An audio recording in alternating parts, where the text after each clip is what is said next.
யோபின் புஸ்தகம் திருப்பிக் கொள்வோம். யோபின் புஸ்தகம் 33ஆம் அதிகாரம் 26ஆம் வசனத்தை நம்ம எல்லாரும் சேர்ந்து படிப்போம். அவன் தேவனை நோக்கி விண்ணப்பம் பண்ணும்போது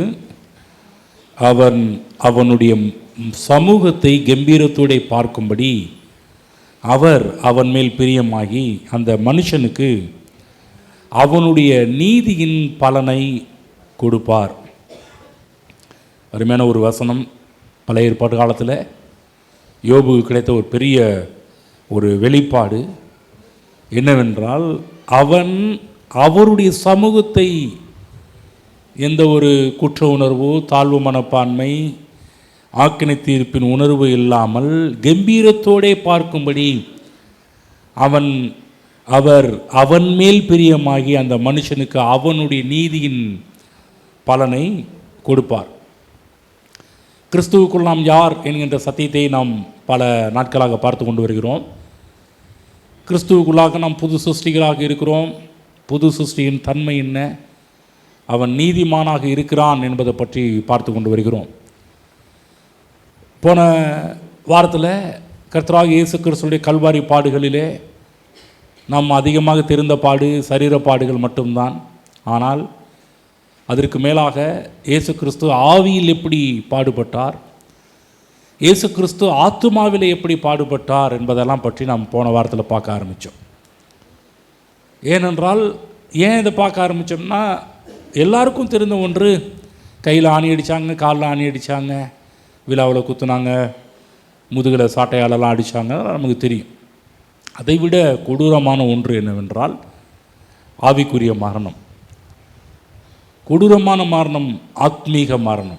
இது ரெண்டையுமே இயேசு கிறிஸ்து கல்வாரி சிலுவையின் மூலமாக பாடுபட்டார் என்பதை பற்றி நாம் புரிந்து கொள்ள ஆரம்பித்தோம். வசனத்தில் போடப்பட்டிருக்குது. ஒரு வசனம் படிப்போம். ரோமர்களின் புஸ்தகம் 6ஆம் அதிகாரம் திருப்பிக் கொள்வோம்.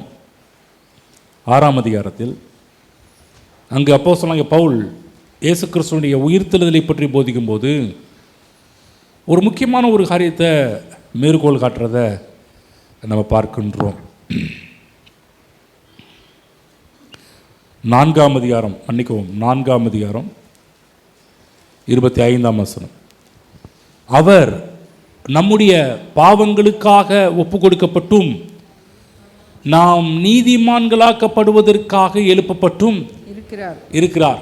கிறிஸ்துவின் உயிர்த்தெழுதலை பற்றி இங்கு பவுல் விவரித்து சொல்லும்போது, அவர் உயிர்த்தெழுதல் மூலமாக நமக்கு உண்டான நன்மைகளில் ஒரு விஷயம் என்னன்னு பார்க்கும்போது, ஏன் உயிர்த்தெழுந்தாராம்? நாம் நீதிமான்களாக்கப்படுவதற்காக எழுப்பப்பட்டும் இருக்கிறார். போன வாரத்தில் சொன்ன உயிர்த்தெழுதல் எப்படி நடந்தது என்பதெல்லாம் பற்றி பேச ஆரம்பித்தோம். நீர் என்னுடைய குமாரன், இன்று நான் உம்மை ஜெனிப்பித்தேன் என்று சொல்லக்கூடிய ஒரு வார்த்தையின் மூலமாக ஆதியிலே தேவன் எப்படி வெளிச்சம் உண்டாக கடவுது என்று சொல்லும்போது வெளிச்சம் உண்டாயிற்றோ, அவருடைய வார்த்தைக்கு வல்லமை இருக்கிறது. அதே வல்லமையான வார்த்தையை கொண்டு தான் நீர் என்னுடைய குமாரன், இன்று நான் உம்மை ஜெனிப்பித்தேன் என்று சொன்ன வார்த்தையின் மூலமாக இயேசு கிறிஸ்து உயிரோடு எழும்பி வருவதை பற்றி நாம் பார்க்க ஆரம்பிக்கின்றோம். அவர் உயிர் தெழும்போது என்ன நடந்தது என்று சொன்னால், நமக்கு என்ன நடந்தது? யாருக்காக இயேசு கிறிஸ்து உயிர் தெழுந்தார்? அவருக்காக உயிர் தெழுந்தாரா? யாருக்காக இயேசு கிறிஸ்து பாடுபட்டார்? அவருக்காக பாடுபட்டாரா? அவருக்கெல்லாம் தேவையில்லை. ஏன்னா அவர் ஆல்ரெடி ஏற்கனவே அவர் பரிசுத்தர். அவர் அவருக்காக சிலுவையில் அடிக்கப்பட வேண்டிய அவசியம் கிடையாது. ஏன் படாத பாடுபட்டார்? எதுக்காக? எல்லாம் அவருக்காகவா? கிடையாது. எனக்காகவும் உங்களுக்காகவும் நமக்காக. எல்லாரும் சொல்லுங்கள், இயேசு எனக்காக அடிக்கப்பட்டார். ஆமென். அதே போல் இயேசு கிறிஸ்து ஏன் உயிரோடு எழுப்பப்பட்டார்? யாருக்காக? அவருக்காக உயிரோடு எழுப்பப்பட்டார்? இல்லை, அதுவும் எனக்காக தான். ஏன் எனக்காக என்று சொல்லி தான் பவுல் போதிக்கும் போது என்ன சொல்கிறாரு? நாம் நீதிமான்களாக்கப்படுவதற்காக எழுப்பப்பட்டும் இருக்கிறார். ஆகவே உணர வேணும், நம்மை நீதிமானாக்குவதற்காகவே இவ்வளவு காரியத்தை பண்ணியிருக்கிறார். ஏன்? ஆரம்பத்தில் மனிதன் பாவம் செய்த உடனே அவனுடைய வாழ்வில் நடந்த ஒரு முக்கியமான அந்த பாவத்தின் விளைவுகள் என்ன? தன்னுடைய சுய கிரியைகளை கொண்டு வர ஆரம்பித்தான். சுய நீதிகளை முன்னாடி நிப்பாட்ட ஆரம்பித்தான். அது மட்டும் இல்லை, பாவம் செய்த உடனே தேவனை விட்டு ஓடி போய் ஒளிந்து கொள்கின்றான். கர்த்தர் வராரு, ஆதாமே நீ எங்கே இருக்கிறாய் என்று கேட்கிறார். அந்த அளவுக்கு ஓடி போய் ஒளிந்து கொண்டான். நிற்க திராணியற்றவனாக, அவனுக்குள்ளாக குற்ற உணர்வு, தாழ்வு மனப்பான்மை, ஆக்கினி தீர்ப்பின் உணர்வு எல்லாமே சூழ்ந்து கொண்டது. தேவனுக்கு முன்பாக தைரியமாக நிற்க முடியல. அவர்தான் யோபு சொன்னார், கம்பீரமாய் அவர் சமூகத்தை நோக்கி பார்க்கும்படிக்கு நீதியின் பலனை நமக்கு கொடுத்திருக்கிறார் என்று சொல்லி யோபு தன்னுடைய புஸ்தகத்தில் எழுதி வைத்திருக்கிறதை நாம் பார்க்கிறோம். நீதியின் பலனை கொடுப்பார்னு சொன்னார். எங்கே கொடுத்தார்? கல்வாரி சிலுவையின் மூலமாக நமக்கு கொடுக்கப்பட்டது. எப்போ இயேசு கிறிஸ்து உயிரில் எழுப்பப்பட்டாரோ அன்றைக்கு நடந்த அதிசயத்தில் ஒரு பெரிய அதிசயம், நீங்களும் நானும் நீதிமான்களாக மாற்றப்பட்டிருக்கிறோம். ஆமென். ஆகதான் விசுவாசி தேவனுக்கு முன்பாக எப்படி நீதிமானாக இருக்கிறான் என்பதை பற்றி தான் நாம் பார்த்து கொண்டு வருகிறோம். நீதி என்றால் என்ன? நீதி என்பது தேவனுக்கு முன்பாக எந்த ஒரு குற்ற உணர்வும் தாழ்வு மனப்பான்மையும் இல்லாமல், ஆக்கினி தீர்ப்பின் உணர்வு இல்லாமல், கர்த்தர் தண்டிச்சிருவாரோ என்ற அந்த உணர்வு இல்லாமல் தைரியமாக இருக்கக்கூடிய ஒரு திராணி. நமக்கு எப்படிப்பட்ட நீதியை கொடுத்துருக்கிறாரு? இந்த நீதி தேவ நீதியை நம்ம கொடுத்துருக்கிறார். அவர்தான் பவுல் கொரிந்தியர் புஸ்தகத்தில் எழுதும்போது அற்புதமான ஒரு காரியம் சொல்கிறாரு, நாம் அவருக்குள், கிறிஸ்துவுக்குள், அதை பற்றி தான் பார்த்து வருவோம். கிறிஸ்துவுக்குள் தேவ நீதியாகும்படிக்கு, தேவனுடைய நீதியாகும்படிக்கு பாவமறியாத அவரை நமக்காக தேவன் பாவமாக்கினார் என்று பார்க்கிறோம். ஆமென். பார்த்தீங்களா எவ்வளோ விஷயம்? அவருக்குள், கிறிஸ்துவுக்குள் தேவ நீதியாகும்படிக்கு பாவமறியாதவர் நமக்காக பாவமாக்கப்பட்டார். அப்போ நமக்கு என்ன நீதி கொடுக்கப்பட்டது என்றால் தேவ நீதியே கொடுக்கப்பட்டிருக்கிறது. தேவ நீதி என்பது என்ன? இயேசு கிறிஸ்து எப்படி எந்த ஒரு குற்ற உணர்வும் தாழ்வு மனப்பான்மையும் ஆக்கினி தீர்ப்பின் உணர்வும் இல்லாமல் பிதாவுக்கு முன்பாக இருந்தாரோ அதே போன்ற நீதியை தேவன் நமக்கு கொடுத்திருக்கிறார். ஆமென். புரிஞ்சுச்சுங்களா? இன்றைக்கு எனக்கு உங்களுக்கு கொடுக்கப்பட்ட நீதி சாதாரணமான ஒரு நீதி கிடையாது. தேவ நீதியை உடையவர்கள். பக்கத்தில் பிளஸ் பண்ணுங்க, உங்க மேல தேவ நீதி இருக்கிறது. ஆமென். தேவ நீதியை பெற்றவர்கள். அதுதான் பவுல் ஒருத்தர் சொல்றாரு, அவரே என்னை நீதிமானாக்கி இருக்கிறாருப்பா, என்னை யார் குற்றம் சாட்ட முடியும்? யாராவது என்னை குற்றம் சாட்ட முடியுமா? ஏன் யார் என்னை குற்றம் சாட்ட முடியாது என்று சொன்னால், என்னை நீதிமானாக்கினவர் கர்த்தர் என்று சொல்லி ரோமர் 8வது அதிகாரத்தில் எழுதி வைத்திருக்கிறதை நாம் வேதத்தில் நாம் பார்க்கின்றோம். தேவன் தெரிந்து கொண்டவர்கள் மேல் குற்றம் சாட்டுகிறவன் யார்? தேவனே அவர்களை நீதிமான்களாக்குகிறவர். புரிஞ்சுங்களா? என்னையும் உங்களையும் நீதிமானாக்குனது யாரு?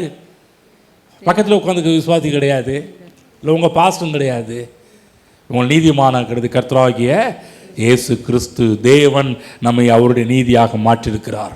அவரை போலவே நம்மையும் நீதிமான்களாக்கி அவருக்கு முன்பாக குற்றமற்றவர்களாக நிறுத்தி இருக்கிறார். நல்லா கவனமாக கேளுங்க, சில விஷயம் நம்ம புரியும். அவருக்கு முன்பாகவே நம்மை குற்றமற்றவர்களாக நிறுத்தின தேவன் என்ற வேதத்தில் பார்க்கின்றோம். காலகாலமாக மனிதனுடைய தேவை என்னவென்றால் தேவனுக்கு முன்பாக நிற்கக்கூடிய ஒரு திராணி தான். இந்த மனுவர்க்கத்தினுடைய சரித்திரத்தெல்லாம் நம்ம பார்க்கும்போது பாருங்கள், நம்முடைய இந்திய கலாச்சாரத்தெல்லாம் பார்க்கும்போது தேவனுக்கு முன்பாக தைரியமாக அவங்க நிற்க முடியல. யாருமே உள்ளே போக முடியாது. கருவறைக்குள்ளே ஒரு ஆள் கூட உள்ளே போக முடியாது. பிராமணர்களை தவிர, ஐயர்வாள்களை தவிர வேறு யாருமே உள்ளே போக முடியாது. பாருங்கள், அவங்க தான் உள்ளே போக முடியும். வெளியே மற்றவர்கள் எல்லாருமே 2 கம்பி கட்டியிருக்கும், இந்த பக்கம் அந்த பக்கம் தான் நின்றுக்கிட்டு இருக்கணும். வந்து வெளியே தான் நிற்கணும். வந்து உள்ளே போக முடியாது. அவர் தான் உள்ளே போயிட்டு வர முடியும். என்னத்தை காமிக்கிறாங்க உலகத்துக்கு? என்னத்தை காமிக்கிறாங்க? நீ வந்து உள்ளே வருவதற்கு தகுதியற்றவன். நாங்கள் மட்டும்தான் உள்ளே போயிட்டு வரக்கூடிய தகுதி உள்ளவர்கள். நீலாம் வெளியே தான் நிற்க வேண்டும். இன்றைக்கும் பாருங்கள், அந்த வெளியே நின்று இந்த சாமி தரிசனத்தை பார்க்குறதுக்கு எவ்வளவோ பணங்களை மக்கள் செலவு பண்ணலாம் போய் பார்க்க போகிறாங்க. வந்து இல்லைங்களா? நமக்கு தெரியும், நம்ம கூட இருக்கிறவங்க நண்பர்கள்லாம் சாமி தரிசனத்துக்காக எவ்வளோ பணங்கள் செலவு பண்ணிலாம் போய் கீவில் நின்னலாம், மணிக்கணக்காக நின்னலாம். அன்றைக்கி ஒரு அம்மா சொல்கிறாங்க பாருங்கள், புதன்கிழமை போயிட்டு வந்துட்டு கால்லாம் வீங்கி போச்சு பாஸ்டர் அப்படின்னாங்க. வந்து கால்லாம் வீங்கி போய் பார்க்குறோம், காலை அவ்வளோ பெருசாக வீங்கி கிடக்குது. என்ன பண்ணுறது? எப்படியாவது கடவுளை பார்க்கணும். சும்மா அந்த ஒளியை பார்க்குறது, அந்த தீபத்தை பார்க்குறதுக்காக மக்கள் பாருங்கள் அவ்வளோ பணத்தை செலவு பண்ணலாம் போயிட்டு வராங்க. வந்து கவனமாக கேளுங்க. கர்த்தராகிய இயேசு கிறிஸ்து நாம் தேவனிடத்தில் கிட்டி சேர்வதற்கான ஒரு வழியை தேவன் கல்வாரி சிலுவையிலே செய்திருக்கிறார். நம்ம நீதிமானாக்கி நீ வெளியே நில்லுன்னு சொல்லலை, அவர் பக்கத்திலே வரக்கூடிய அளவுக்கு பைபிள் போடப்பட்டிருக்குது. எபிரேய ஆக்கியோன் சொல்கிறாரு, தேவனுடைய கிருபை அடையும்படிக்கு, சகாயத்தை அடையும்படிக்கு அவருடைய கிருபாசனத்தண்டையிலே தைரியமாய் கிட்டி சேர கடவீர்கள். தைரியமா வா. பக்கத்தில் சொல்லுங்க, தைரியமா வாங்க. ஆமென். ஆண்டவர்கிட்ட வரும்போதெல்லாம் பயப்பட வேண்டிய அவசியம் கிடையாது. ஆண்டவர்கிட்ட வரும்போதெல்லாம் நீங்கள் கலங்க வேண்டிய அவசியம் கிடையாது. ஆண்டவர்கிட்ட வரும்போதெல்லாம் உங்களுக்கு தாழ்வு மனப்பான்மை, குற்ற உணர்வு வர வேண்டிய அவசியம் கிடையாது. தைரியமாக வாருங்கள்.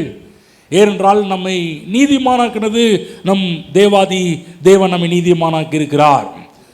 அப்போ நல்லா புரிந்து கொள்ள வேண்டும், தேவ சமூகத்தில் இன்றைக்கு இங்கே இருக்கிற ஒவ்வொருவரும் தைரியமாக உள்ள வர முடியும். ஏனென்றால் தேவன் நம்மை நீதிமானாக்கி இருக்கிறார்.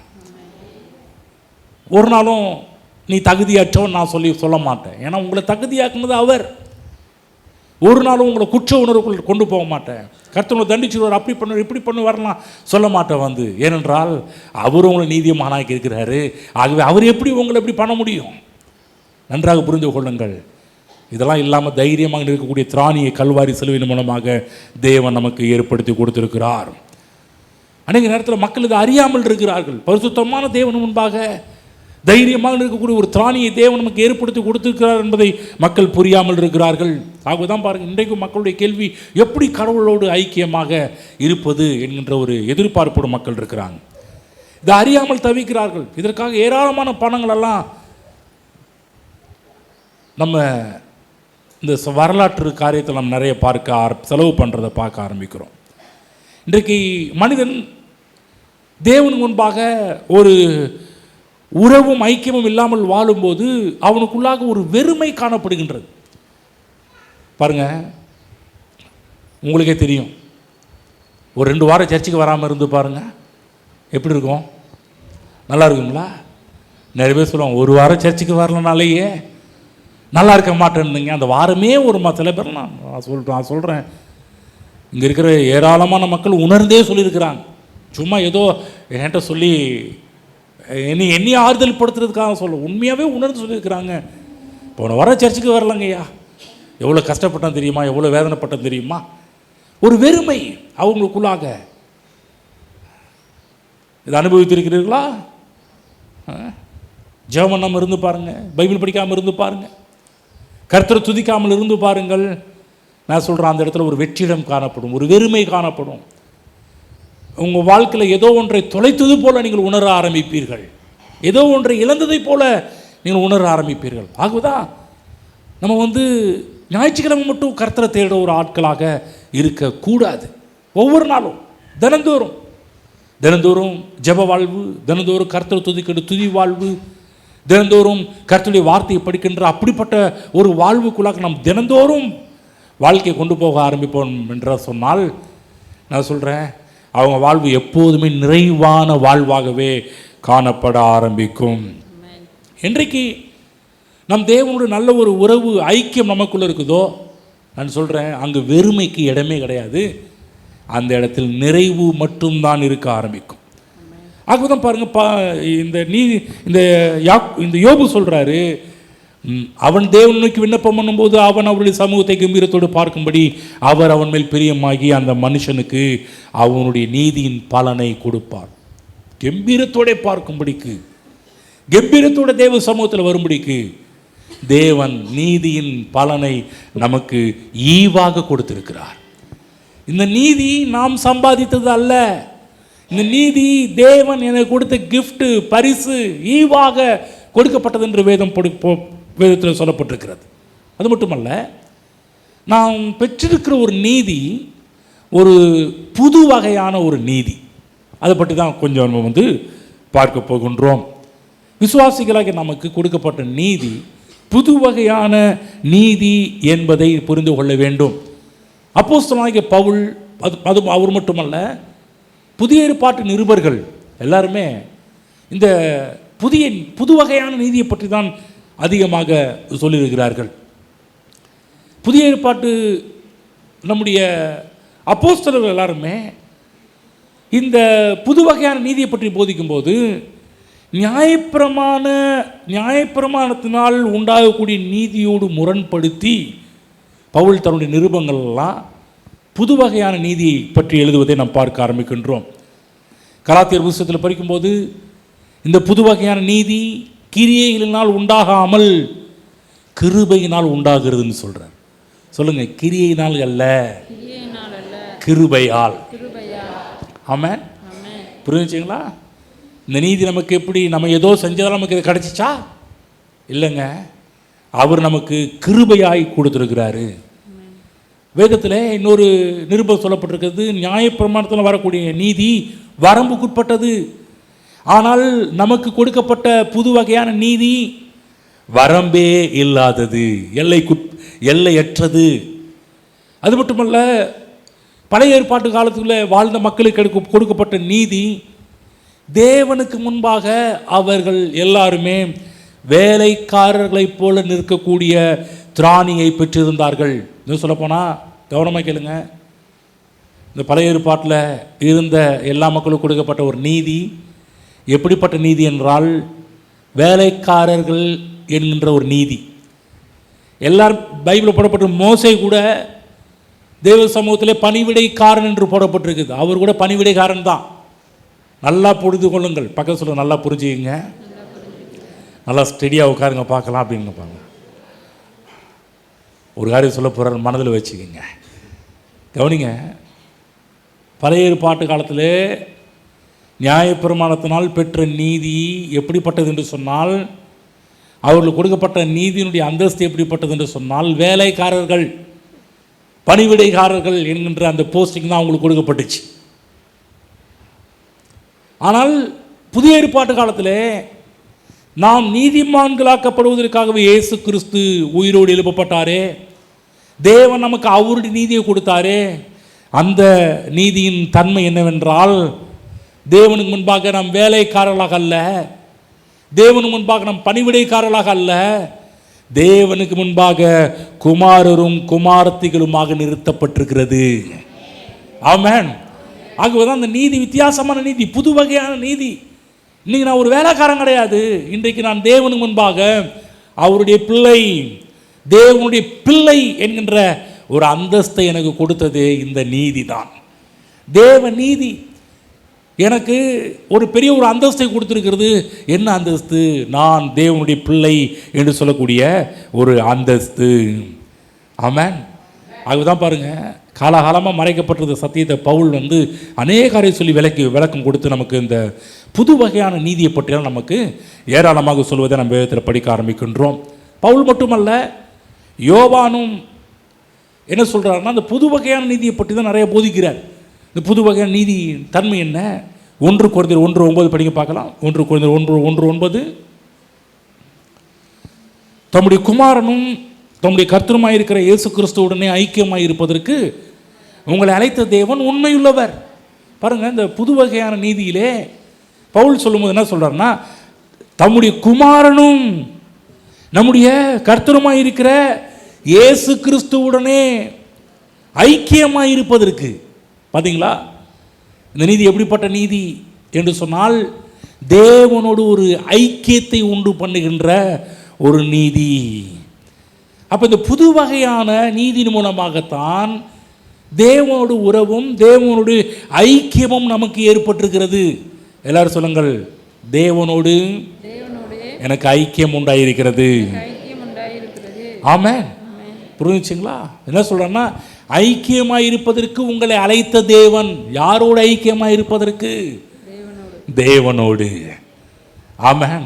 நம்ம தேவனோடு ஐக்கியமாக இருந்தால் மற்ற எல்லாரோடையும் ஐக்கியமாக இருப்பது சுலபமாக காணப்படும், சகஜமாக காணப்படும். நம்ம தேவனோட ஐக்கியம் இல்லாததுனால தான் மற்ற மக்களோடும் ஐக்கியம் இல்லாதவர்களாகவே நாம் காணப்படுகின்றோம். ஆகவே நன்றாக புரிந்து கொள்ளுங்கள், நம்ம எந்த அளவுக்கு தேவனுடைய உறவில் தேவனுடைய ஐக்கியத்தில் இருக்கிறோமோ, மற்ற மக்கள்கிட்ட பழகுவது, மற்ற மக்கள்கிட்ட ஐக்கியமாக இருப்பது, மற்ற மக்கள்கிட்ட நல்ல உறவில் இருப்பது நமக்கு சுலபமாக இருக்கும் என்பதை புரிந்து கொள்ளுங்கள். அன்றைய நேரத்தில் பாருங்கள், முன்னே தேவனோடு ஐக்கியம் என்பது சாத்தியமில்லாத ஒன்றாக இருந்தது. பழைய ஏற்பாடு காலகட்டத்துக்கு கூட அப்படி தான். தேவனோடு இருந்த ஐக்கியத்தை ஏதேன் தோட்டத்திலே ஆதாம் இழந்து போனார். மனிதனுக்கும் தேவனுக்கும் அவ்வளோ ஒரு நெருங்கிய ஒரு பரஸ்பர ஒரு உறவு இருந்தது, ஐக்கியம் இருந்தது. என்றைக்கு மனிதன் பாவம் செய்தானோ அன்றைக்கு அவன் முதல் இழந்தது என்னவென்றால், தேவனுக்கும் அவனுக்கும் இருக்கின்ற உறவு துண்டிக்கப்பட்டது, ஐக்கியம் துண்டிக்கப்பட்டது. ஆனால் நீதி நமக்கு கொடுக்கப்பட்டு, நீதினால் நமக்கு கிடைத்த ஒரு ஸ்லாக்கியம் என்ன? தேவனோடு நம்மை ஐக்கியமாக உண்டு பண்ணியிருக்கிறது தேவனுடைய நீதி. ஆமென். பழைய ஏற்பாடு முழுது பார்த்தீங்கன்னா தேவனோடு மனிதன் ஐக்கியம் கொள்ள முடியாதவனாகவே இருந்தான். ஆகவேதான் எப்படியாவது மனிதன் தன்னோடு ஐக்கியம் கொள்வதற்கு தேவன் நியாயப்பிரமாணத்தை கொண்டு வந்தார், 10 கட்டளை கொண்டு வந்தார், பலிகளை கொண்டு வந்தார். ஏன் இதெல்லாம் பண்ண ஆரம்பித்தார் என்று சொன்னால், இதன் மூலமாவது நீ என்கிட்ட வா. ஆனால் அப்போ கூட பார்த்தீங்கன்னா தேவன்கிட்ட வர முடியல அவனால். என்றால் அவனுடைய நீதி அழுக்கான கந்தையாக இருந்தது. ஆனால் இன்றைக்கு என்னுடைய நீதி, உங்கள் நீதி அழுக்கான கந்தை கிடையாது. தேவனால் பரிசுத்தமாக்கப்பட்ட நீதி நமக்கு கொடுக்கப்பட்டிருக்கிறது. ஆகவே மீட்பின் மூலமாக, கல்வாரி சிலுவையின் மூலமாக நாம் தேவனோடு ஐக்கியம் கொள்ளும்படி அழைக்கப்பட்டிருக்கிறோம். அதான் சொல்கிறார் இல்லையா, ஐக்கியமாக இருப்பதற்கு உங்களை அழைத்த தேவன் உண்மையுள்ளவர். நன்றி. நமக்கு மிகப்பெரிய ஒரு இன்விடேஷன் வந்திருக்குது, அழைப்பு வந்திருக்குது. எதுக்கு அழைப்புன்னா, தேவனோடு ஐக்கியமாக இருப்பதற்கு ஒரு அழைப்பு. ஆமென். அவன் இயேசு கிறிஸ்துவை சொந்த இரட்சகராக ஏற்றுக்கொள்ளாதவர்கள் இந்த காலை வேளையில் இங்கே இருப்பீங்கன்னா, உங்கள் நல்வாழ்வுக்கென்று இயேசு கிறிஸ்துவை ஏற்றுக்கொள்ளுங்கள். இயேசு கிறிஸ்துவை ஏற்றுக்கொள்ளும் போது நடக்கின்ற ஒரு விஷயம், நீங்கள் நீதிமானாக்கப்படுறீங்க. நீதிமானாக்கப்படுவது என்பது என்ன? தேவனோடு ஒரு ஐக்கியம் கொள்ளக்கூடிய ஒரு நிலை இங்கே இருக்கிற ஒவ்வொருவருக்கும் உண்டாக ஆரம்பிக்குது. இன்றைக்கு மனிதன் இதற்காக தான் ஏராளமான பணத்தை செலவு பண்ணுறாங்க. இங்கேருந்து பாருங்கள், கால்நடையாக போகிறாங்க. இன்னும் கொஞ்ச நாள் பார்த்தீங்கன்னா இந்த பக்கம் நடக்க பச்சை ட்ரெஸ் போட்டு நடக்க ஆரம்பிச்சிருவாங்க பாருங்கள். இப்போ கருப்பு ட்ரெஸ் போட்டு நடக்க ஆரம்பிச்சிடுறாங்க. இன்னும் கொஞ்ச நாள் கழிச்சு பச்சை ட்ரெஸ் போட்டு நடக்க ஆரம்பிச்சிடுவாங்க. எப்படியாவது கடவுளை சந்திக்கணும், அவரோட ஐக்கியமாக இருப்பதுக்கு. நான் சொல்கிறேன், நீங்கள் பாடுபட வேண்டிய அவசியம் கிடையாது. நீங்களே எவ்வளோ ஜாலியாக வந்திருக்கிறீங்க பாருங்கள். நல்ல காரில் வந்திருக்கீங்க, பைக்கில் வந்திருக்கீங்க, பஸ்ஸில் வந்திருக்கிறீங்க. யாராவது காலையில் கஷ்டப்பட்டு யாரோ வந்திருக்கிறீங்களா? யாரும் கஷ்டப்பட்டுலாம் இங்கே யாரும் வரல. யாரும் கஷ்டப்பட்டு வந்திருக்கிறீங்களா? வேதனைப்பட்டு வந்திருக்கிறீங்களா? இல்லை இல்லை இல்லை, நல்ல சொகுசாக வந்திருக்கிறோம். தேவன் அப்படி ஆக்கியிருக்கிறாரு. இங்கே வருவது நீ கஷ்டப்பட வேண்டிய அவசியம் கிடையாது. தேவன் நமக்காக அவரோட ஐக்கியமாக இருப்பதற்கு நம்மை அழைத்த தேவன் அவராக இருக்கின்றார். பழைய ஏற்பாட்டு காலத்தில் இந்த ஐக்கியம் என்ற எண்ணத்தை நம்ம பார்க்க முடியாது. தேவனுக்கும் மனிதர்களுக்கும் ஒரு உறவு, ஐக்கியம் என்ற ஒரு விஷயத்தை நம்ம அதிகமாக பார்க்க முடியாது. ஆனால் புதிய ஏற்பாட்டு காலத்தில் ஐக்கியம் என்ற ஒரு வார்த்தையை அடிக்கடி பார்க்க முடியும். இங்கே பார்க்குறோம், பிதாவோடும் நம்முடைய குமாரன் நம்முடைய கர்த்தருமாய் இருக்கிற இயேசு கிறிஸ்துவோடும் ஐக்கியமாக இருப்பதற்கு நம்மை அழைத்த தேவன். அப்போ ஐக்கியம் என்ற ஒரு வார்த்தை எதை குறிக்கிறது? ஒரு ஆழ்ந்த நெருக்கத்தையும் அந்யோன்யத்தையும் குறிக்கின்ற ஒரு வார்த்தை தான் ஐக்கியம் என்று சொல்லக்கூடிய ஒரு வார்த்தை. அப்போ இந்த ஒரு ஆழ்ந்த ஒரு நெருக்கம், அந்யோன்யம், பிணைப்பு, இதெல்லாம் தேவனோடு நமக்கு உண்டாயிருக்கிறது. ஆமென். அப்போ நம்ம மெய்யாகவே தேவனுடைய பிள்ளைகள். சொல்லுங்கள், நாங்கள் பக்கத்தில் சொல்லுங்கள், தட்டி சொல்லுங்கள், இடிச்சு சொல்லுங்கள், இடிச்சு சொல்லுங்கள். நாங்கள் வேலைக்காரங்க கிடையாதுங்க, நாங்கள் பணிவிடைக்காரர்கள் அல்ல, நாங்கள் தேவனுடைய பிள்ளை. சொல்லுங்க, நாங்கள் மெய்யாகவே தேவனுடைய பிள்ளைங்க. ஆமென். கப்சா விடல, புருடா விடல, மெய்யாகவே ட்ரூலி நான் தேவனுடைய பிள்ளையாக இருக்கின்றோம். அதுதான் மெய்யாகவே தேவனுடைய குமாரர்களாக தேவன் நம்மை மாற்றியிருக்கிறார் என்று வேதம் சொல்லுகின்றது. ஆமென். மெய்யாகவே நாம் தேவனுடைய குமாரர்களாக இருக்கிறோம் என்பதை வேதம் அடிக்கடி நமக்கு சொல்லிக் கொண்டே இருக்கிறது. இது விளக்கமடிக்கு ஒரு வசனத்து போங்க பார்க்கலாம். யோவான் 14:23 படிங்க. நீங்கள் எடுத்தா நீங்கள் படிங்க, நான் எடுத்தா நான் படிக்கிறேன். 23 படிக்கிறோம் பாருங்க, எடுத்துக்கங்க. இயேசு அவனுக்கு பிரதியுத்தரமாக, ஒருவன் என்னில் அன்பாயிருந்தால் அவன் என் வசனத்தை கை கொள்ளுவான், அவனில் என் பிதா அன்பாயிருப்பார், நாங்கள் அவனிடத்தில் வந்து அவனோடே வாசம் பண்ணுவோம். இந்த மாதிரிலாம் பழைய ஏற்பாட்டில் பார்க்க முடியாது. இந்த மாதிரி விஷயத்தையே பார்க்க முடியாது. ஆனால் அப்படிப்பட்ட ஒரு வசனம் சொன்னால் கூட ஃபியூச்சரில் கர்த்தராகிய இயேசு கிறிஸ்து கல்வாரியில் எப்படி நம்ம இணைக்க போகிறார் என்று தான் தீர்க்க தரிசனம் அவங்க சொல்லி வைத்திருப்பார்கள் ஒழிய ஒரு நெருங்கிய ஐக்கியம் பழைய ஏற்பாட்டு காலத்தில் இல்லை. ஆனால் புதிய ஏற்பாட்டு காலத்தில் என்ன சொல்கிற, இயேசு சொல்கிறாரு, ஒருவன் என்னில் அன்பாய் இருந்தால் அவன் என் வசனத்தை கை கொள்ளுவான், அவனில் என் பிதா அன்பாய் இருப்பார், நாங்கள் அவனிடத்தில் வந்து அவனோட வாசம் பண்ணுவோம். கவனிங்க, இங்கு வசனத்தை கை கொள்ளும்போது என்ன ஆகும் என்பதை பற்றி தான் இயேசு கிறிஸ்து இங்கே சொல்கிறாரு. என்ன சொல்கிறேன்னா, என் பிதா அவனில் அன்பாய் இருப்பார். சொல்லுங்க, பிதா அன்பாய் இருப்பார். சொல்லுங்க, என் பிதா அவனில் அன்பாய் இருப்பார். என்ன சொல்ல போனால், பிதாவின் நேசத்துக்குரியவர்களாக நாம் மாற்றப்படுகிறோம், பிதாவின் பிரியத்துக்குரியவர்களாக நாம் மாற்றப்படுகின்றோம். அது மட்டுமல்ல, நாங்கள் அவனிடத்தில் வந்து அவனோட வாசம் பண்ணுவோம். நாங்கள் என்று போடப்பட்டிருக்கிறது திருத்துவம், பிதா, குமாரன், பரிசுத்த ஆவியானவர், திருத்துவத்தை பற்றி போடப்பட்டிருக்கிறது. நாங்கள் அவனோடே வந்து வாசம் பண்ணுவோம். என்ன சொல்றாருன்னா, தேவன் நம்மோடு கூடவே இருக்க விரும்புகிறார் என்பதை பற்றி தான் இயேசு கிறிஸ்து போதிக்கிறதை பார்க்கிறோம்.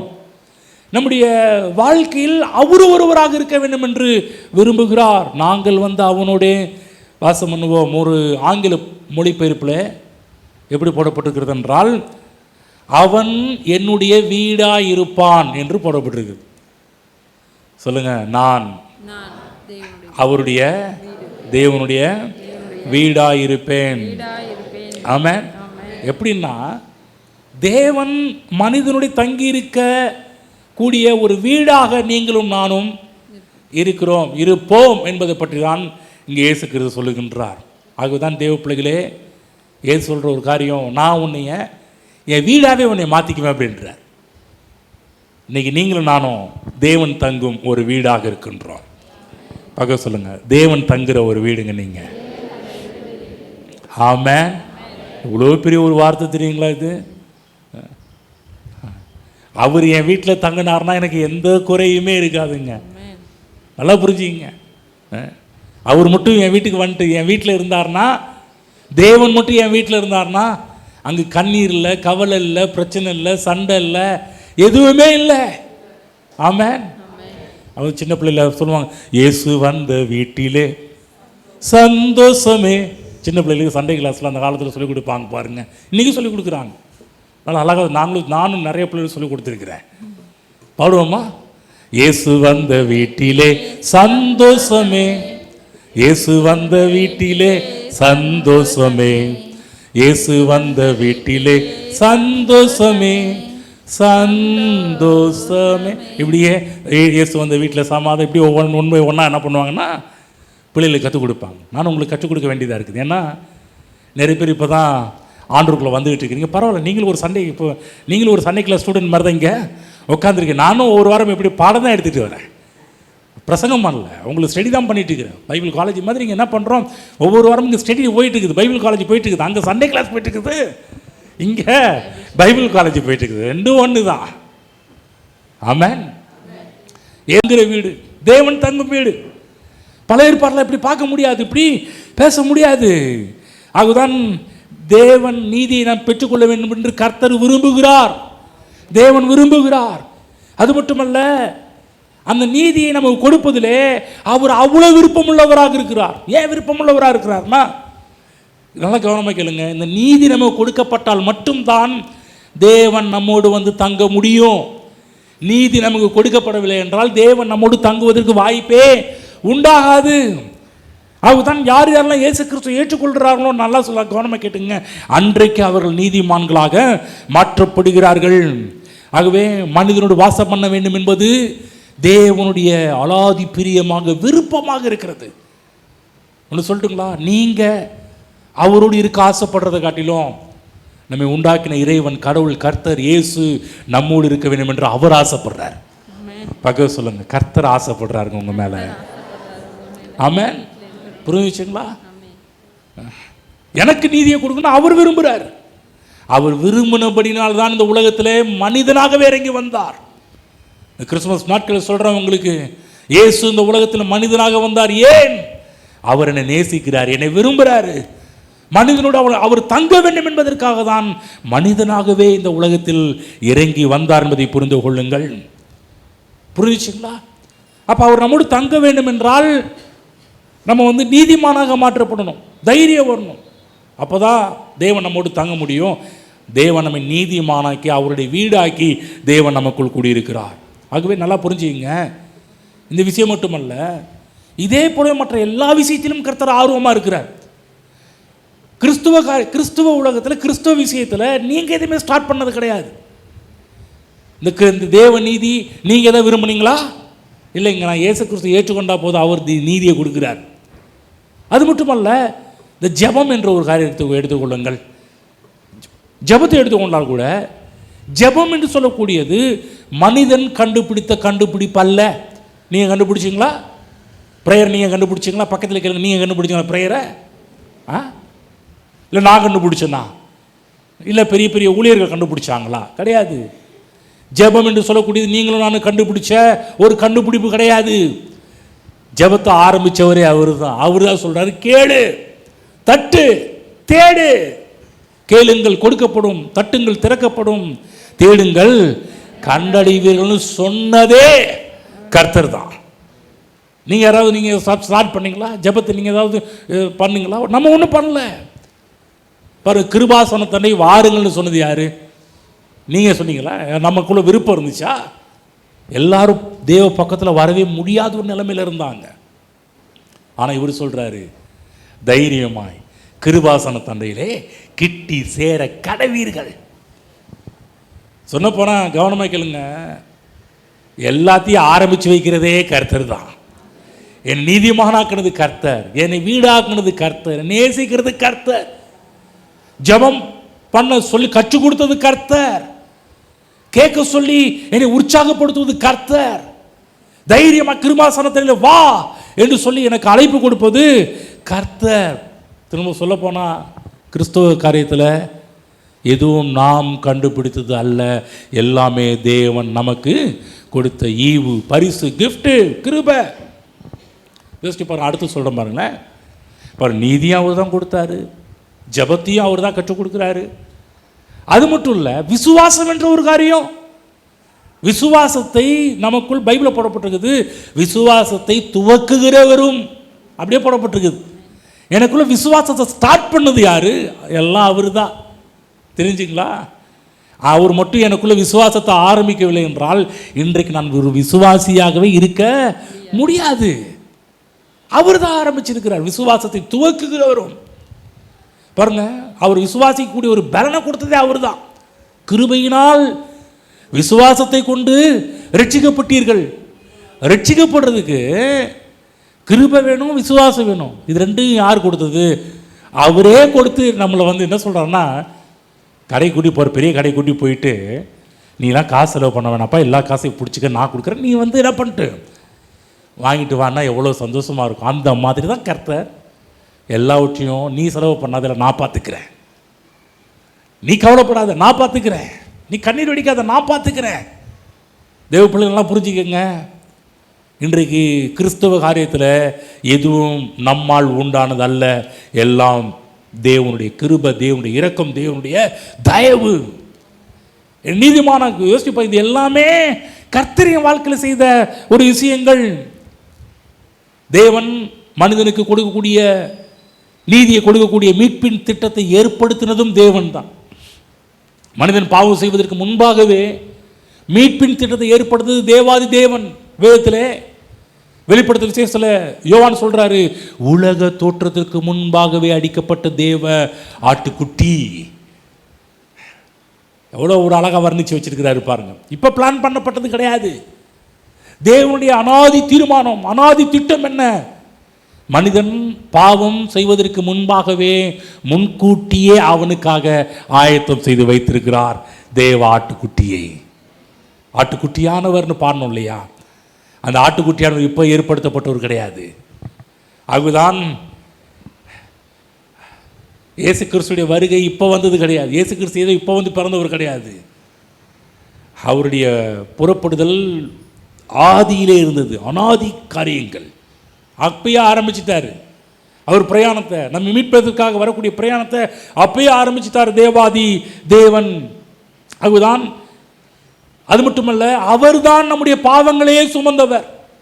நீங்கள் யாராவது போய் கேட்டிங்களா, ஆண்டவரே பிதாவே உங்கள் பிள்ளையை அனுப்புங்க, எனக்காக அடிக்க ஒப்பு கொடுங்க, நீங்கள் யாராவது போய் கேட்டிங்களா? யாராவது இல்லை. நம்ம பிறகு கூட இல்லை. அப்போ வந்து யோசிச்சு பாருங்க, நம்முடைய மூதாதையர்கள் கூட யாரும் போய் கேட்கவே கிடையாது. ஆனால் தேவன் எனக்காக அவருடைய பிள்ளையவே இந்த உலகத்தில் அனுப்பி என் பாவங்களெல்லாம் அவர் மேலே சுமத்தி, என் சாபத்தை அவர் மேலே சுமத்தி, என்னுடைய தரித்திரத்தையும் என் வியாதிகளையும் அவர் மேலே சுமத்தி, பைபிளில் போடப்பட்டிருக்குது, பாவமே அறியாத அவரை நமக்காக பாவமாக்கினார். ஆமென். நீங்கள் யாராவது கேட்டீங்களா, கர்த்தரே கடவுளே எனக்காக உங்கள் பிள்ளையை அடிங்கன்னு சொல்லி யாராவது கேட்டிங்களா? இல்லைங்க. அவருடைய அன்பு, அதை பார்க்கும்போது அவருடைய அன்பை பார்க்க முடியும், அவர் பிரியத்தை பார்க்க முடியும். ஏன் இதெல்லாம் செஞ்சது, எதுக்காக இவ்வளோ நீ அவர்கிட்ட போய் ஏன் ஆண்டவர் இதெல்லாம் செஞ்சீங்க? இல்லைப்பா, உன் மேலே நான் வச்ச பாசம், உன்னை நான் நேசிக்கிறேன், உன் மேலே பிரியமாக இருக்கிறேன், ஆகவே தான் இதெல்லாம் நான் உனக்காக செய்து கொண்டிருக்கிறேன். பாவமே அறியாத அவரை பாவமாக்கி, நீதியே அறியாத, நீதியே தெரியாத நம்மை தேவன் நீதிமானாக்கி இருக்கிறார். இதை எல்லாவற்றையுமே தேவன் நமக்காக செய்து முடித்திருக்கிறார். ஆகவேதான் கிறிஸ்துவ செய்தி என்று சொல்லக்கூடியது நற்செய்தி என்று அழைக்கப்படுகிறது. சொல்லுங்க, நற்செய்தி, சுவிசேஷம். சுவிசேஷம் என்றால் என்ன? நற்செய்தி. நற்செய்தி என்பது என்ன? மனிதன் கடவுளை தேடி போவது கிடையாது, மனிதன் கடவுளை தேடி அலைவது கிடையாது. நற்செய்தி என்ன? கடவுள் மனுஷனை தேடி வந்தார் என்பதுதான் நற்செய்தி. நற்செய்தி என்பது என்ன? கடவுள் மனிதனுடைய மீட்புக்காக எல்லாவற்றையும் செய்து முடித்திருக்கிறார் என்று சொல்லக்கூடியதுதான் நற்செய்தி. நீங்கள் எதுவும் செய்ய வேணாம். நான் சொல்லலையே முன்னாடியே, இங்கேருந்து கால்நடையாக வர சொல்லியிருக்கிறோமா, ஏதாவது பண்ண சொல்கிறோமா? நீங்கள் கடவுள்கிட்ட வருவதற்கு, கடவுள் நெருங்கி தேர்வதற்கு ஏதாவது கிரியைகள் செய்ய சொல்கிறோமா? இல்லைங்க. அவரை ஏற்றுக்கொள்ளுங்க, விசுவாசத்தோடு அவரை ஏற்றுக்கொள்ளுங்க என்று தான் சொல்லுகின்றோம். ஆகவே இந்த நற்செய்தியை தான் நம்ம பிரசங்கம் பண்ணிட்டுருக்கிறோம். மீட்பு மனிதனுக்கு பார்த்தீங்கன்னா தேவனுக்கு முன்பாக பரிபூர்ணமான ஒரு நிலையை, இன்னும் சொல்லப்போனால் தேவனோடு மீண்டும் ஐக்கியம் கொள்ளக்கூடிய ஒரு நிலையை உண்டு பண்ணினதே நீதி. ஆமென். சொல்கிறது புரிஞ்சிச்சிங்களா? இது இல்லைன்னா அது மீட்பே கிடையாது. இயேசு மீட்பை உண்டாக்கி விட்டார். கல்வாரி சிலுவையினால் அவர் உண்டாக்கின மீட்பு இப்போ பூரண மீட்பாக இருக்கிறது. ஆமென். ஆகவே நன்றாக புரிந்து கொள்ள வேண்டும். திரும்ப சொல்கிறேன், நம் பணிவிடைக்காரர்களோ வேலைக்காரர்களோ அல்ல, நாம் தேவனுடைய பிள்ளைகள். நான் முன்னாடி சொன்னேன், நான் மெய்யாகவே தேவனுடைய பிள்ளைகள்னு சொன்னேன். இப்போ சொல்கிறேன், நாம் தேவன் மெய்யாகவே என்னுடைய அப்பாவாக இருக்கிறார். முதல்ல சொல்லுங்க, நான் மெய்யாகவே தேவனுடைய பிள்ளையாக இருக்கிறேன். அடுத்தது சொல்லணும், இப்போ சொல்லுங்க, தேவன் மெய்யாகவே என்னுடைய அப்பாவாக இருக்கிறார், பிதாவாக இருக்கிறார். ஆமென். இதெல்லாம் மாற்றவே முடியாது. நீங்கள் அவருடைய பிள்ளை என்பதை மாற்ற முடியாது, அவருடைய அப்பா என்பதை மாற்ற முடியாது. படிப்போம். யோவான் 16:27 படிங்க.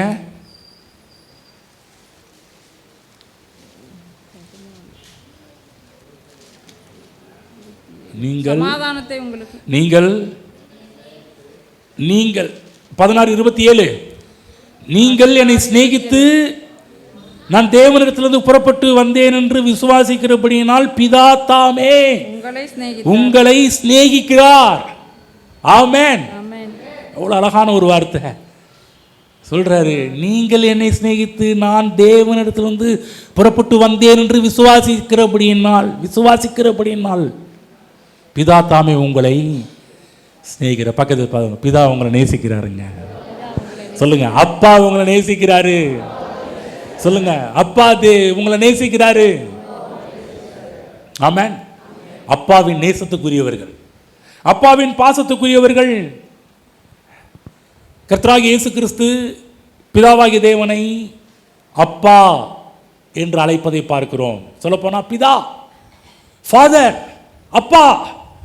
எப்போ பார்த்தாலும் இயேசுவை பார்த்தீங்கன்னா பிதாவை கர்த்தர் அழைக்கும் போதெல்லாம் எப்படி அழைப்பார்னா அப்பா.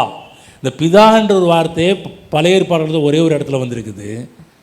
ஆனால் புதிய ஏற்பாட்டில் ஏராளமான இடத்துல வந்த ஒரு வார்த்தை பிதா பிதா பிதா பிதா என்று சொல்லக்கூடிய ஒரு வார்த்தை.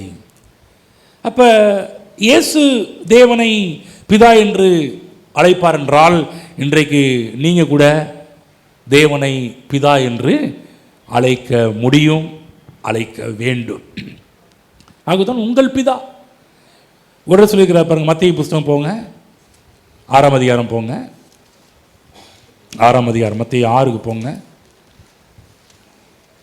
அதில் 26ஆம் வசனம் படிங்க.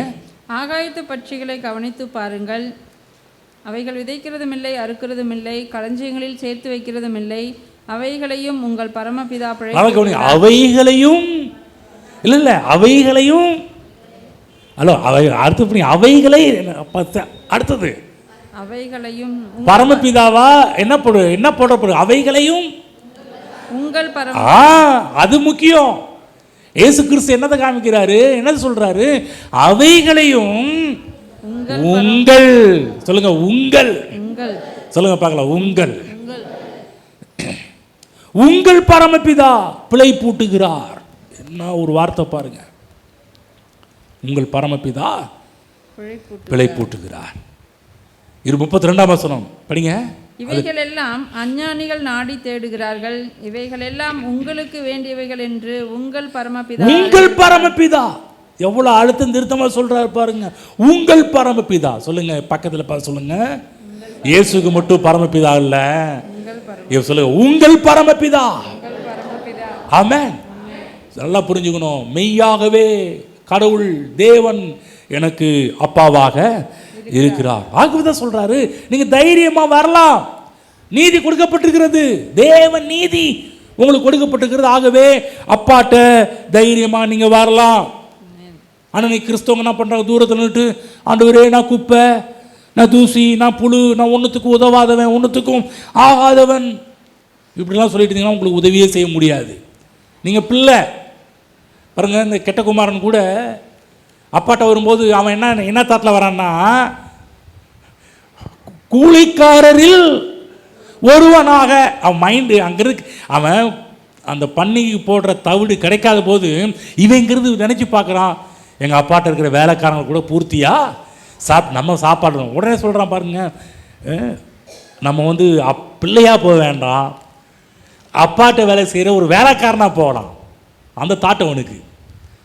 ஆனால் அப்பா சொன்னார், இவன் பேசிகிட்டு இருக்கிறான், நீ அந்த சம்பவத்தை படித்து போயிருந்த, அது ரொம்ப உங்களுக்கு விலைக்கு காமிச்சிருக்கிறேன். லூக்கா 15 ரொம்ப நாள் போதிச்சிருக்கிறோம். அந்த இடத்துல பையன் கேட்குறான், வேலைக்காரையில் ஒருவன் நாங்கள் என்னை வைத்துக்கொள்ளும். நீங்கள் பேச பேச அப்பா கண்டுக்காத போல இருக்கும். நீ வேலைக்காரன் கிடையாது, நீ பணிவிடக்காரன் கிடையாது, நீ என் பிள்ளை. அவன் பிள்ளைக்குரிய எல்லா மோதிரத்தையும் வஸ்திரத்தையும் பாதரட்சிகளையும் அவனுக்காக கொளுத்த கன்றைகளையும் அடித்து அவனுக்காக தடால் புடால் வேலை பண்ணுறதை பார்க்குறோம். நீங்களும் நானும் அவருக்கு அப்பா, நீங்களும் நானும் அவருக்கு பிள்ளை, தேவன் நமக்கு அப்பா. சொல்லுங்க, நான் அவருக்கு பிள்ளை, தேவன் எனக்கு அப்பாவாக இருக்கிறார். ஆமென். புரிஞ்சுங்களா? பாருங்க, இந்த வசனத்துடைய பின்னணி முக்கியம். எந்த வசனத்துடைய பின்னணினா, யோவான் படித்தோம் இல்லைங்களா?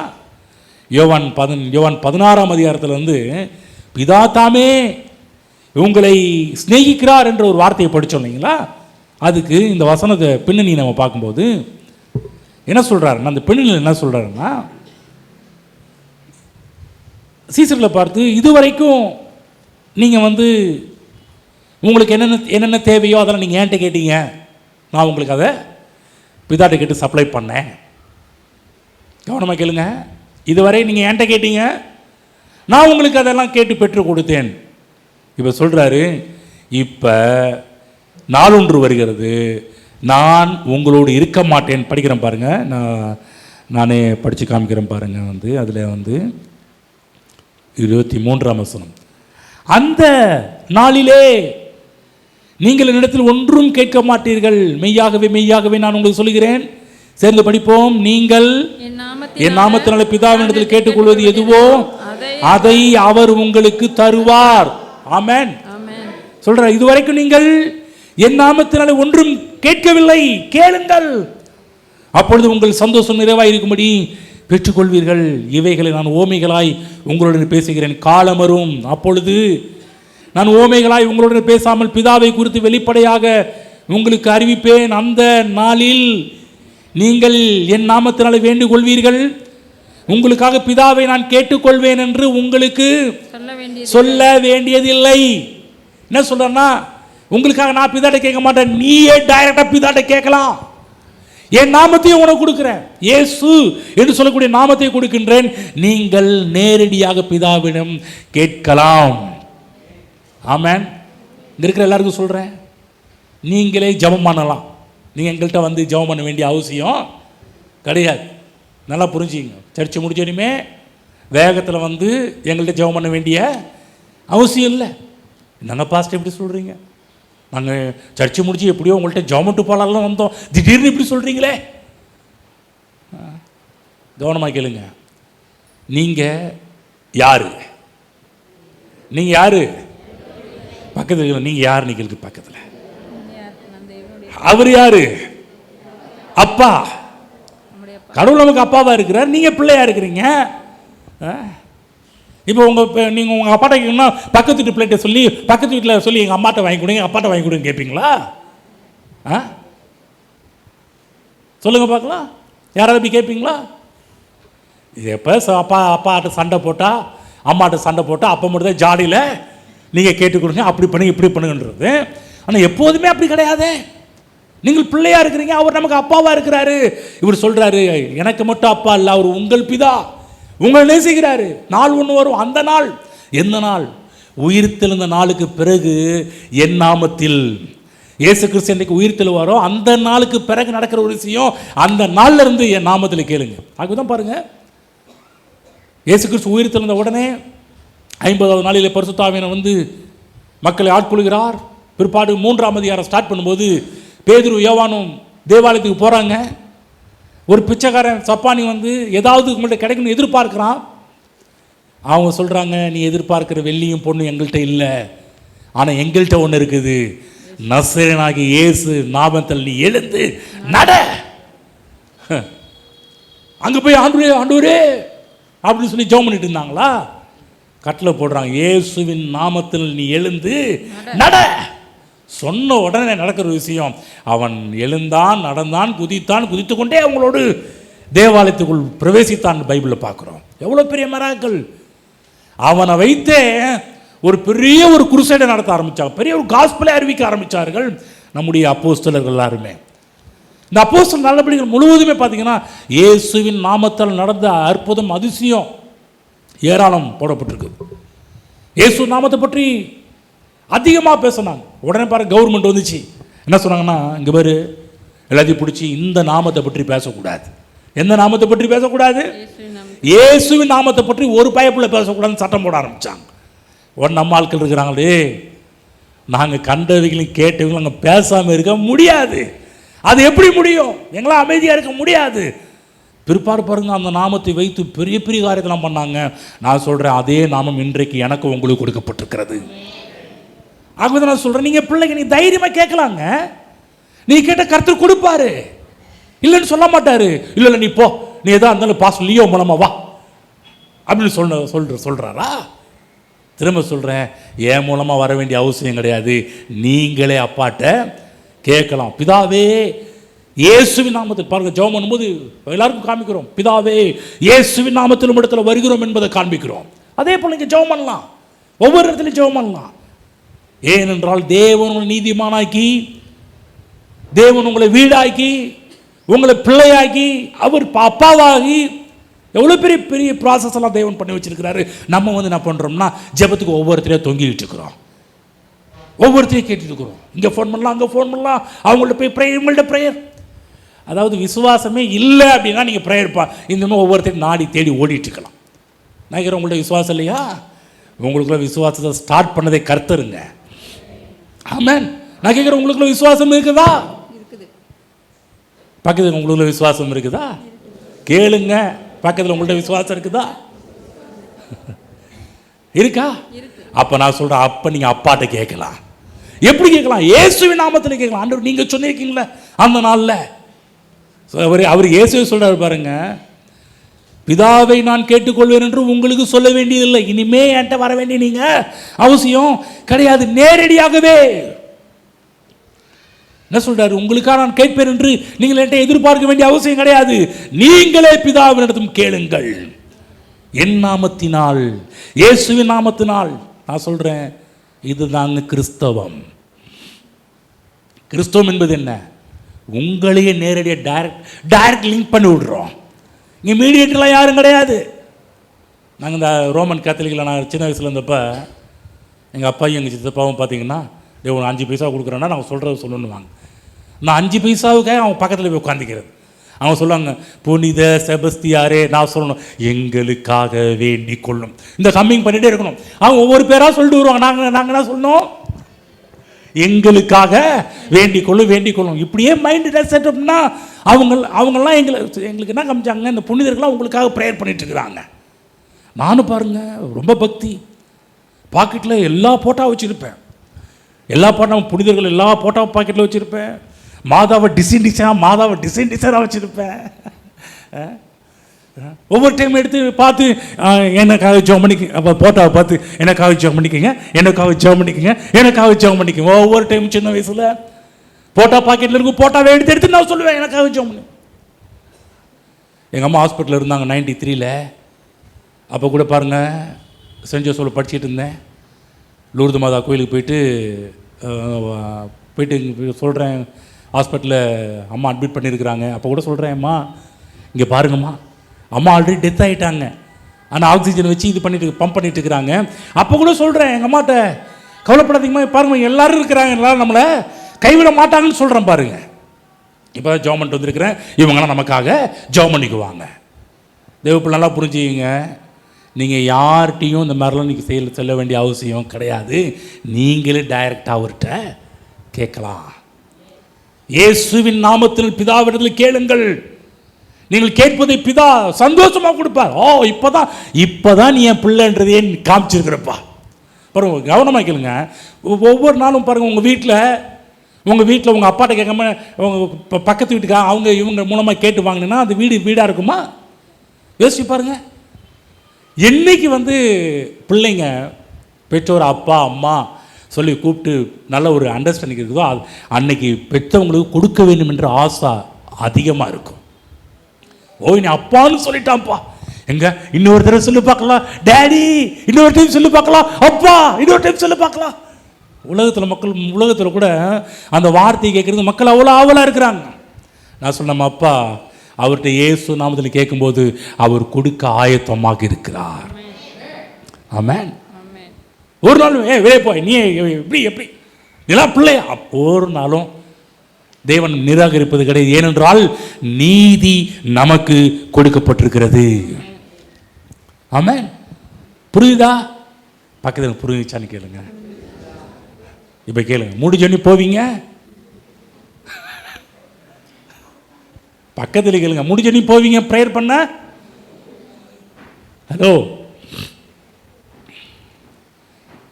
ஹலோ இருக்கிறீர்களா? என்ன பாஸ்டர் எப்படி சொல்லிட்டீங்க? எவ்வளோ எதிர்பார்ப்போடு உங்கள் கையை என் தலை மேலே வைக்கணும்னு ஒன்றும் இல்லை. ஏற்கனவே கொஞ்சம் அழுக்காக இருக்குது, உங்கள் மேலே கை வைக்கும்போது இன்னும் கொஞ்சம் அழுக்கு மேலே வரும், அவ்வளோதான். வேறு ஒன்றும் இல்லை, வேறு ஒன்றும் ஸ்பெஷல் கையெல்லாம் கிடையாது. ஏற்கனவே அதை தொட்டு இதை தொட்டு எல்லாம் கொஞ்சம் அழுக்கு கொஞ்சம். இப்போ உங்கள் தலை மேலே வைக்கும் போது எக்ஸ்ட்ரா கொஞ்சம் அழுக்கு என்ன பண்ணுன்னா மேலே ஒரு, அவ்வளோதான் மேட்ரு, வேறு விஷயம் கிடையாது. என் கையில் ஒரு ஒன்றும் இல்லை, அவர் நாமத்தில் தான் எல்லாம் இருக்கிறது. புரிஞ்சுக்குங்க. என் கையில் சொல்லுவாங்க, உங்கள் கால் எங்கள் வீட்டில் வந்து பதிச்சிச்சுன்னா, உங்கள் கால் அப்படியே எங்கள் வீட்டில் வச்சுட்டு போனால் அப்படியே நல்லது நடக்குங்கய்யா. உங்கள் காலை வந்து அப்படியே பொண்ணான கால் இல்லைண்ணா, புண்ணான கால். இந்த பொண்ணான கால் எங்கள் வீட்டில் அந்த பாதம் எங்கள் வீட்டில் பட்டுச்சுன்னா அப்படியே எல்லாம் பொட்டுன்னு போயிடும்ல. இல்லை, திரும்ப சொல்கிறேன், ஊரில் இருக்கிற எல்லா ஆளுக்கும் சேர்த்து வந்திருக்குது. உங்கள் வீட்டுக்கெல்லாம் நாங்கள் நுழையும் போது எக்ஸ்ட்ரா ஆளுக்கு கொஞ்சம் என்ன பண்ணோம்னா எங்கள் காலோடு கொஞ்சம் சேர்த்து வரும். அவ்வளோதான் மேட்ரு. விஷயம் இங்கே இயேசுவின் நாமத்தில் இருக்குது. ஆமாம். ஒருவேளை அதாவது நீங்கள் வந்து இப்போ தான் இல்லை எங்களால் ஜெபம் பண்ண தெரியலைங்கயா அப்படின்றவங்களும் ஹெல்ப் பண்ணலாம். திரும்ப சொல்கிறேன், நாங்கள் ஜெபமே பண்ண மாட்டோம்னு சொல்லலை. ஒருவேளை நீங்கள் விசுவாசத்தில் டவுனாக இருக்கலாம், விசுவாசம் இல்லாமல் இருக்கலாம். ஐயா, என் வாழ்க்கையில் பல போராட்டம், பிரச்சனை, கஷ்டம், நஷ்டம் இதெல்லாம் கேட்டு இப்போ வந்து என் வாழ்க்கையில் விசுவாசிக்கவே முடியல அப்படின்ற பட்சத்தில் உங்களுக்காக நாங்கள் ஜெபம் பண்ணலாம். புரியுதா? இதையும் புரிஞ்சுக்கங்க. முன்னாடி சொன்ன அதுக்காரு பாஸ்ட் ஜெபம் பண்ண மாட்டாருன்னு அதை மட்டும் எடுத்துக்காதீங்க. நான் இதை சொன்னதையும் மனதில் வச்சுக்கோங்க. யாருக்கு ஜெபம் பண்ணலாம்? பக்கத்துக்கு யாருக்கு ஜெபம் பண்ணலான்னு சொன்னது காது கேட்டுச்சான்னு கேளுங்க. பக்கத்தில் யாருக்காக அவர் ஜெபம் பண்ணுவார்? ஒருவேளை விசுவாசத்தில் டவுனாக இருக்கிறீங்க, விசுவாசம் இல்லாமல் போயிடுச்சு, விசுவாசம் தொய்ந்து போயிடுச்சு, பல கஷ்டம், பிரச்சனை, பாடு, வேதனை, நெருக்கம், வியாதி, இதுக்கு எல்லாம் வந்து என்னால் தேவனை விசுவாசிக்க முடியாமல் போயிடுச்சுன்னும் போது கண்டிப்பாக சொல்கிறேன், அப்படிப்பட்டவர்கள் வரலாம். உங்களுக்காக நாங்கள் ஜெபம் பண்ணுவோம். ஜெபமே பண்ண மாட்டோன்னு சொல்ல வரல. நாங்கள் என்ன விரும்புகிறோன்னா, நான் என்ன விரும்புகிறேன், நாங்கள் என்ன விரும்புகிறோம், நீங்களே இயேசு கிறிஸ்து எப்படி விரும்புகிறோம். ஒரு நாள் வரும், பிதாட்ட என் நாமத்தில் கேளு, இயேசு நாமத்தில் கேளுங்க, அவர் உங்களுக்கு தருவார் என்று சொல்வது தான் சத்தியமாக இருக்கின்றது. ஆமென். நான் உங்களுக்கு சொல்கிறேன், கவனமாக கேளுங்க. ஒரு குட் நியூஸ் சொல்கிறேன். இன்றைக்கு ரட்சிக்கப்பட்ட ஆள் கூட இயேசுவ நாமத்தில் பிதாவினத்தில் கேட்டால் அவர் உங்களுக்கு கொடுக்க அவர் ஆயத்தமாக இருக்கிறார். ஒரு நாளும் அவர் உங்களை வெளியே தள்ளுவது கிடையாது. ஆமென். அப்போ உரிமை ஸ்லாக்கியங்கள் நம்ம கொடுக்கப்பட்டிருக்கிறது. பிள்ளை என்கின்ற உரிமை, பிள்ளை என்ற ஸ்லாக்கியம் நம்ம கொடுக்கப்பட்டிருக்கிறது. தேவ சமூகத்தில் தைரியமாய் வரலாம். அவர் சொல்றாரு, பிதா தாமே உங்களை சிநேகிக்கிறார், உங்களை நேசிக்கிறாரு. பாருங்க, ஒருத்தர் உங்களை நேசிக்கிறாங்கன்னு தெரிஞ்சா நீங்க போவீங்களா, போக மாட்டீங்களா? ஒருத்தர் உங்க மேல கோபமா இருக்கிறான்னு தெரிஞ்சா என்ன பண்ணுவீங்க? ஹலோ, பக்கத்தில் கேளுங்க. ஒருத்தர் உங்க மேல கோபமா இருக்கிறான்னு என்ன பண்ணுவீங்க? அட பக்கத்தில் கேளுங்க, பக்கத்தில் பேசுங்க பார்க்கலாம். ஒருத்தர் உங்க மேல கோபமா இருந்தா என்ன பண்ணுவீங்க? என்ன பண்ணுவீர்கள்? பக்கத்தில் என்ன பண்ணுவீங்க? கேள்விதான் கேட்குறீங்க, பதிலே சொல்ல மாட்டேங்க. பக்கத்தில் என்ன பண்ணுவீங்க? கோபமா இருந்தா என்ன பண்ணுவீங்க?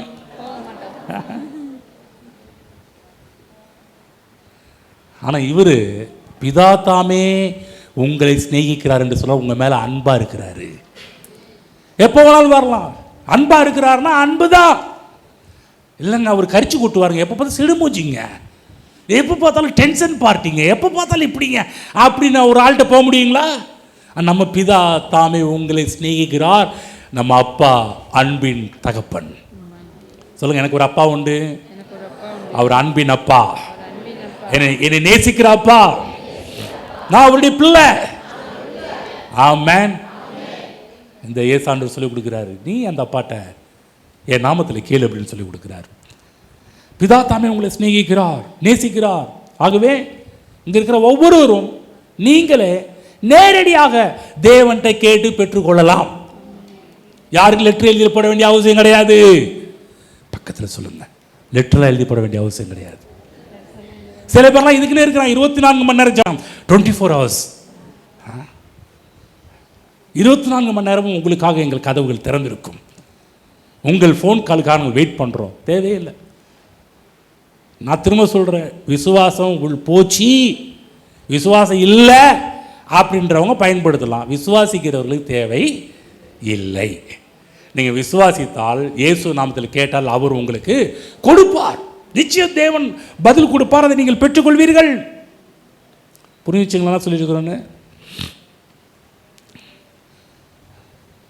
தேவன் நாம் அவரை அப்பா என்று சொல்லி கூப்பிட வேண்டும் என்று அவர் ஆசைப்படுகின்றார், விரும்புகிறார். பழைய ஏற்பாட்டு காலத்தில் ஜெபித்த ஜெபங்கள் எல்லாமே ஒவ்வொருத்தர் ஜெபம் பண்ணும்போதெல்லாம் ஒருத்தர் கூட கடவுள் அப்பான்னு கூப்பிட்டதே கிடையாது. எல்லாரும் பாருங்க, ஆபிரகாமின் தேவனே. அவங்க அந்த அந்த நட உட அந்த ஸ்டைலு, கரங்களை உயர்த்தி சொல்லுது, எங்கள் ஆபிரகாம் எங்கள் ஆபிரகாமின் தேவனும் ஈசாக்கின் தேவனும் யாக்கோபின் தேவனும். அப்படிதான் அவங்க துணியே வித்தியாசமாக இருக்கும். பேசுகிற பேசலாம் இப்படிதான் சொல்லுவாங்க. எலியாவின் தேவனே, மோசையின் தேவனே, தாவீதின் தேவனே, இப்படி தான் சொல்ல ஆரம்பிப்பாங்க. சொல்கிறது தப்பு இல்லை. ஆனால் அதை விட ஹையஸ்ட் என்ன, முதல்ல நிற்கிற ஒரு வார்த்தை என்ன? டேடி, அப்பா. ஆமென். பாருங்க, ஃபாதர் பெர்க்மன்ஸ் கிறிஸ்தவ உலகத்துக்கு வந்த பிற்பாடு தான் அதிகமாக அந்த அப்பான்ற ஒரு வார்த்தை மக்கள் மத்தியில் அதிகமாக பேச ஆரம்பித்தாங்க. நான் சொல்கிறேன், இப்போ நீங்கள் பேசலாம், தேவனை அப்பான்னு சொல்லி கூப்பிடலாம், டேடின்னு சொல்லி கூப்பிடலாம். நீங்கள் அப்படி கூப்பிடணுன்னு நம்ம அப்பா விரும்புகிறார். சொல்லுங்கள், டேடி, என் தகப்பனே, என் தந்தையே. சொல்லுங்க, என் தகப்பனே, என் தந்தையே, மை ஃபாதர், மை டாடி. எழுதி சொல்லுங்க. அடுத்த வாரம் பேசுவோம்.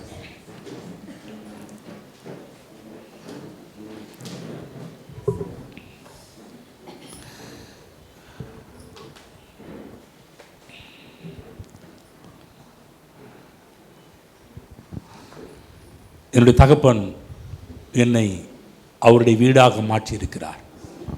அவர் தங்கும் வாசஸ்தலம் நான். ஆமென். எல்லாரும் சொல்லுங்க, தேவன் தங்கும் வீடு நான். ஆமென். அதுதான் நீங்கள் மற்ற யாரையும் தேட வேண்டாம், தேவனை தேடுங்க. அவர் உங்களுக்கு பதிலளிக்கின்ற தேவனாக இருக்கின்றார். திரும்ப சொல்கிற தேவ பிள்ளைகளே, பிதாவாகிய தேவன் இயேசுவை நேசித்தது போலவே இன்றைக்கு என்னையும் உங்களை நேசிக்கிறார். அதில் எந்த குறையும் கிடையாது. திரும்ப சொல்கிறேன், பிதாவாகிய தேவன் நம்ம அப்பா இயேசுவை எப்படி நேசித்தாரோ அதே நேசத்தை நம் மீது உடையவராக இருக்கின்றார். ஏன்னா அவர் எப்படி நேசகுமாரனோ அதே போல் இன்றைக்கு நானும் அவருக்கு பிரியமான பிள்ளை. சொல்லுங்க, நானும் தேவனுக்கு, என் அப்பாவுக்கு பிரியமான பிள்ளை. பக்கத்தில் சொல்லுங்க, நீங்களும் அப்பாவுக்கு பிரியமான பிள்ளை. ஆமென். கொஞ்சம் அப்பான்னு சொல்லி அவரை துதிப்போம். ஹல்லேலூயா. ஓ, என் பரம தகப்பனே, உம்மை துதிக்கின்றோம். எங்கள் அப்பாவே ஸ்தோத்திரம், எங்கள் தகப்பனே ஸ்தோத்திரம், தந்தையே ஸ்தோத்திரம். அப்பா என்று அழைக்கக்கூடிய உரிமையை தந்தீரதற்காக ஸ்தோத்திரம். அப்பா பிதாவே ஸ்தோத்திரம். ஹல்லேலூயா, ஹல்லேலூயா, ஹல்லேலூயா. எங்களை எப்படி பிள்ளையாக மாற்றினதற்காக ஸ்தோத்திரம். நீதியை எங்களுக்கு தந்து ஆண்டவரே உம்முடைய பிள்ளையாக மாற்றினீரே, உம்மோடு நெருங்கி வரக்கூடிய சுலாக்கியத்தை தந்தீரே, அதற்காக உமக்கு ஸ்தோத்திரம் ஆண்டவரே. ஹல்லேலூயா, ஹல்லேலூயா, ஹல்லேலூயா. ஓ ஹல்லேலூயா. இன்றைக்கு எங்களுடைய உரிமையை சொல்லி கொடுத்தீரே, அதுக்கு உமக்கு நன்றி அப்பா. நாங்களே உங்கள்கிட்ட கேட்கலான்ற ஒரு தைரியத்தை கொடுத்தீங்களே, உமக்கு நன்றிங்க ஆண்டவரே. தகப்பனே உமக்கு நன்றி. ஹல்லேலூயா, ஹல்லேலூயா. ஓ ஸ்தோத்திரம், ஸ்தோத்திரம்ப்பா, உம்மை துதிக்கிறோம்ப்பா. எங்கள் அன்பின் பரலோக தகப்பனே, கர்த்தராகிய இயேசு கிறிஸ்து நாமத்தில் நம்முடைய சமூகத்தில் வருகிறோம். நீர் கொடுத்தனால இந்த காலை வேலைக்காக நன்றி செலுத்துகிறோம். இந்த வேலையிலே பிதாவாகிய எங்கள் தகப்பனே எங்களோடு பேசணும்படியாக நாங்கள் நன்றி செலுத்துகிறோம். நம்முடைய ஆவியானவர் மூலமாக எங்களுடைய உள்ளத்திலே நீர் கொடுத்த ஏராளமான வார்த்தைகளுக்காக நன்றி செலுத்துகிறோம். பிதா தாமே எங்களை நேசிக்கிறார் என்கின்ற சத்தியத்தை நாங்கள் கேட்க உதவி செய்ததற்காக உமக்கு நன்றி செலுத்துகிறோம். ஓ, நீர் எங்கள் மீது கோபமாக இல்லை, நீர் எங்களை கடிந்து கொள்வது இல்லை, எங்கள் மீது பிரியமாக இருக்கிறீர்.